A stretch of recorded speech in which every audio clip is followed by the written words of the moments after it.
Hey Night Riders, DisRegarding Henry here with another episode of Unmade Masterpieces.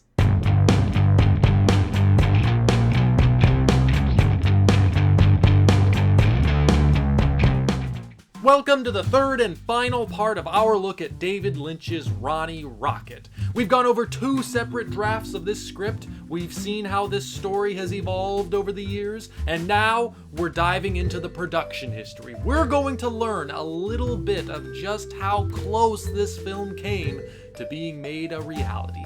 Let's start at the beginning. David Lynch began his artistic career in painting.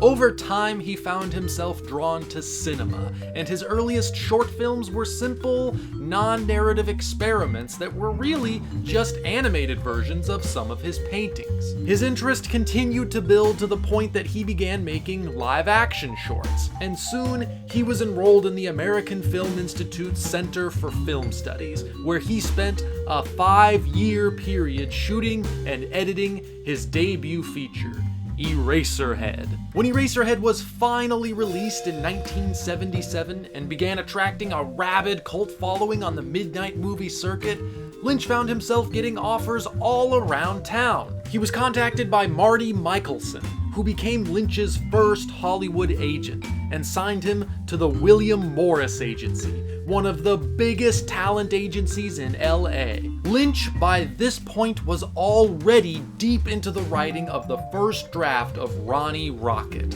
certain that this was going to be his follow-up to Eraserhead. Michelson began getting him into contact with different studios, but the pair soon discovered that there weren't too many executives capable of seeing the commercial potential in a project like this. Lynch himself, in a series of interviews with Chris Rodley, recalled one meeting with a major studio who asked him what this Ronnie Rocket script was all about. He replied that it was about electricity and a 3-foot-tall guy with red hair. He never got a call back. But he did eventually meet up with producer Stuart Kornfeld, a man who is rumored to have been the inspiration for the Tom Cruise character in Tropic Thunder. Kornfeld had loved Eraserhead, and he was wild about the Ronnie Rocket script. Lynch was taken by his enthusiasm, and so together they made a valiant attempt at putting the money together. But alas, it was not to be. Ronnie Rocket was ambitious almost to the point of lunacy. It was abstract and confusing, and how exactly Lynch planned to bring its nightmarish visions to life, nobody was quite sure. Lynch became disheartened by their continued failure to attract interest, and rather than spending the next few years writing a new script, he asked Kornfeld to bring him some scripts by other writers to see if anything stirred his imagination. Kornfeld, at the time, worked for Brooks Films, the company owned by comedian and filmmaker Mel Brooks. He got a hold of 4 scripts currently owned by the company and met with Lynch to pitch them. Kornfeld grabbed the first script off the pile and read the title, The Elephant Man. Lynch immediately interrupted. "That's it! That's my next film!" He met with Mel Brooks and was immediately given the job to direct The Elephant Man in 1980, which was his first commercial breakthrough. The added exposure he gained from that film put him into contact with Richard Roth, producer of the 1977 Jane Fonda hit Julia. Lynch told Roth all about Ronnie Rocket, but wasn't able to generate much excitement. When Roth asked what other ideas he had, Lynch told him about his idea for a mystery about a young man who discovers a severed ear in a field. That idea did manage to interest Roth, who got Lynch a pitch meeting with Warner Brothers, who commissioned Lynch to write a draft, which, when it was delivered, was rejected. According to Lynch, the early drafts of what eventually became Blue Velvet were terrible, and he put the idea on the back burner for the time being. For now, he continued networking in Hollywood, meeting with names like George Lucas and Francis Ford Coppola. Lucas even offered Lynch the opportunity to direct Return of the Jedi, but Lynch decided to pass. However, his introduction to Francis Ford Coppola did lead to Ronnie Rocket's next incarnation. Coppola had started his own production company in 1969 called American Zoetrope, and with the money he had made on films like The Godfather Parts 1 and 2 and Apocalypse Now, he wanted to turn the company into a haven for auteur filmmakers, a place that would offer complete artistic freedom coupled with the kinds of resources typically only accessible to big studios. As you can probably imagine, it was a little too good to be true. Coppola did have at least one meeting with Lynch where he read through the Ronnie Rocket script twice, then asked Lynch to personally read it to him a third time. For some reason, Sting was there as well. Lynch had apparently begun the earliest stages of pre-production by this point. For the titular role of Ronnie, he was looking at a young actor named Dexter Fletcher, who had had a small role in The Elephant Man, and would go on to co-star in Guy Ritchie's Lock, Stock, and Two Smoking Barrels, more than a decade later. Lynch was also making detailed plans for the way the film would be shot. He wanted to make Ronnie Rocket his first color feature, and planned on shooting a series of tests to work out a minimalist, monochromatic color palette that would feature bold splashes of primary colors at key moments. Think Sin City before digital effects. Meanwhile, things were falling apart at American Zoetrope, then known as Zoetrope Studios. Coppola had made commitments not only to Lynch, but also to British director Michael Powell, who had been effectively ostracized from the British film community after the release of the controversial Peeping Tom in 1960, German director Wim Wenders, who would be making his first film in America, and to writer Claire Noto, who had written a script for another rather legendary unmade masterpiece called The Tourist, which I am planning on taking a look at in the near future.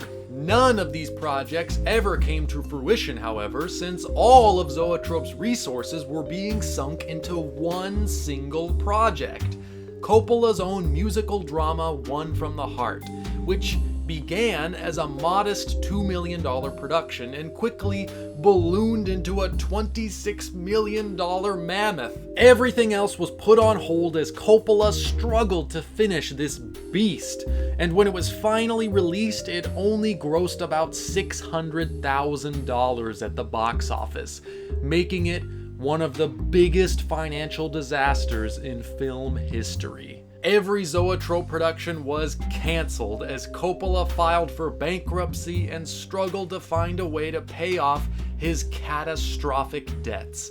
The only film that emerged out of this chaos was Wim Wenders' Hammett in 1982, a production which was rife with its own massive headaches.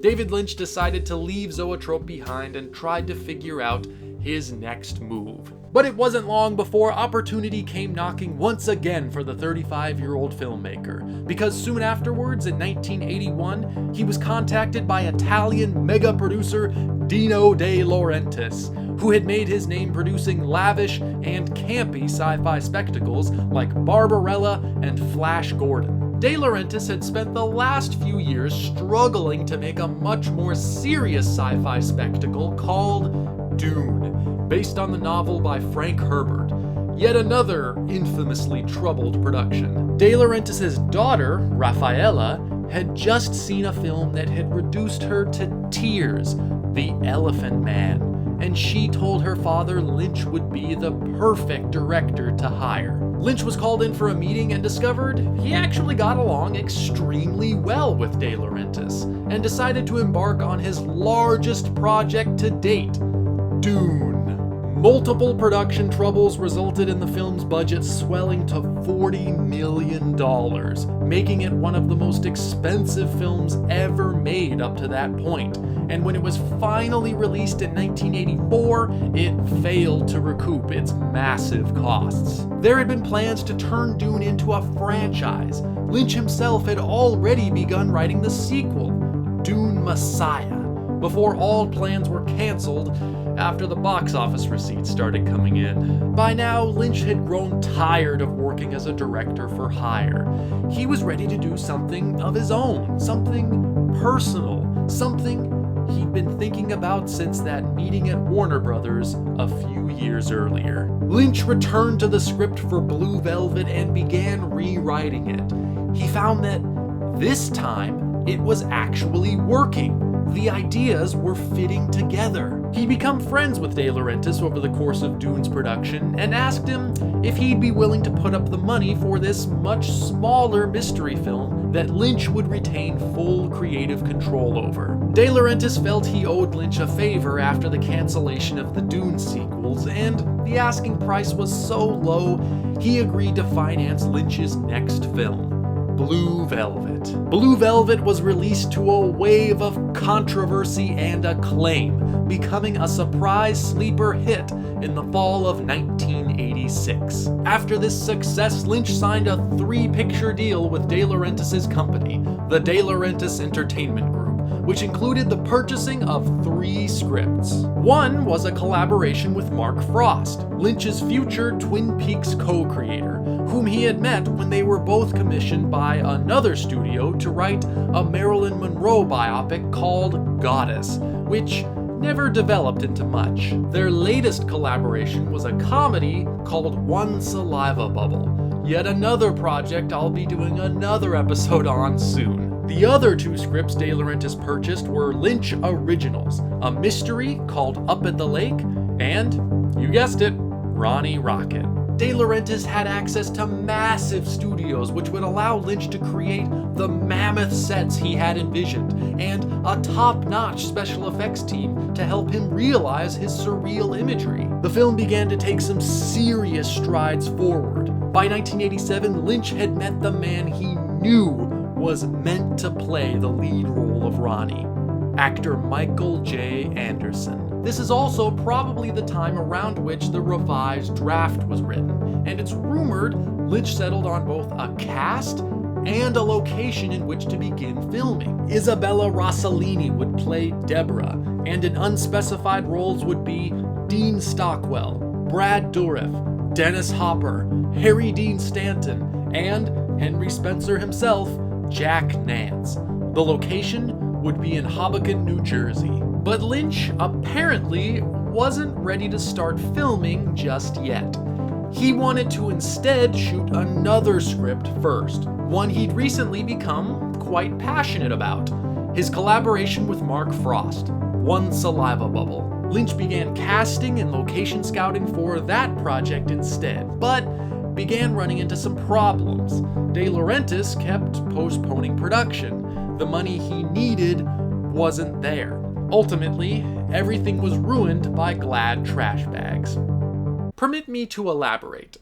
De Laurentiis was struggling to keep his studio afloat in the late 80s, and happened upon a seemingly surefire way to generate some cash. Noticing that lottery tickets had become popular amongst the youth in the US, his idea was a film called $1 Million Mystery. Essentially, it was a remake of the comedy classic It's a Mad, Mad, Mad, Mad World. A man who's just stolen $4 million reveals to a random collection of strangers on his deathbed the multiple locations of his hidden loot. 4 separate stashes of $1 million each have been hidden in 4 different locations across America, but only 3 are discovered throughout the course of the film. At the end, the audience is directly informed that by following the clues in the film and using the entry forms included with specially marked Glad trash bags, they could guess the location of the final million. If they guessed correctly, they would win $1 million real-life dollars. De Laurentiis' company invested $10 million in the film, plus the $1 million cash prize, plus their partnership with Glad. They were betting pretty hard on this thing succeeding. $1 Million Mystery, when it was released in 1987, wound up grossing less than $1 million at the box office. Not even enough to cover the cost of the prize money. A winner was selected, a 14-year-old girl from Bakersfield, California, who correctly guessed that the money was hidden in the Statue of Liberty's nose, and she was apparently chosen in a random drawing since over 300,000 people all sent in the correct answer, including case you're wondering, yes, they did eventually pony up the dough, awarding the winner her prize money the following year in 1988. But it left the De Laurentiis Entertainment Group hopelessly bankrupt, and led to the cancellation of Lynch's three-picture deal. So there you go, glad trash bags, who'd have guessed it? But the story doesn't end there. Lynch would recover from this disappointment by co-creating, with Mark Frost, the cult sensation television series Twin Peaks in 1990, which also allowed him the chance to finally work with Michael J. Anderson, who was cast in the iconic role of the Man from Another Place. That same year, Lynch won the Palme d'Or at the Cannes Film Festival with his latest film, the controversial Wild at Heart, starring Nicolas Cage and Laura Dern, based on the novel of the same name by Barry Gifford, which had wound up in Lynch's hands while he was editing the pilot for Twin Peaks. At some point, either before or after work was finished on Wild at Heart, Lynch discovered there was a major problem with the Ronnie Rocket script. It was stuck, along with One Saliva Bubble, in a kind of legal limbo after the bankruptcy of the De Laurentiis Entertainment Group, which had been sold to Carolco Pictures, producers of the Rambo films, but ownership of the scripts somehow remained with De Laurentiis himself. Since De Laurentiis had already spent money developing both Ronnie Rocket and One Saliva Bubble, he couldn't hand the scripts over to another company until he had been compensated for those expenses. He was also allegedly demanding a cut of the profits. Lynch didn't have the money to pay De Laurentiis what he was asking, and it looked like the scripts would have to be abandoned permanently. But a potential salvation arrived in the form of the French company CB2000. Lynch signed a three-picture deal with the company in 1991, and it's rumored they may have entered negotiations to attempt to save Ronnie Rocket.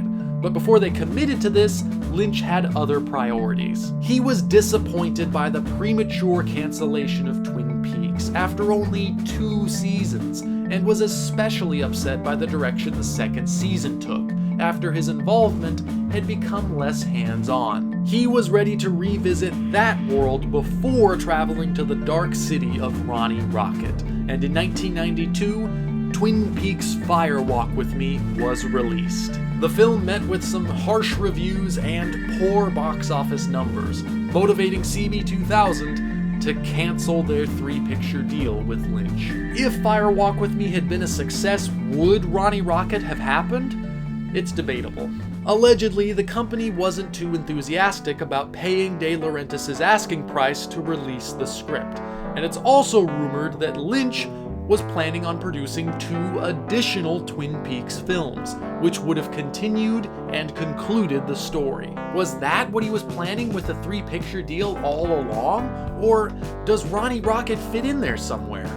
Whatever the answer is, Lynch did stop pursuing the project around this time. So what is the future of Ronnie Rocket?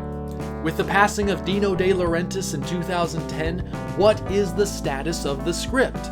Is it still owned by the De Laurentiis estate, or has it returned to Lynch? What exactly are Lynch's feelings on the project? Does he still want to produce it?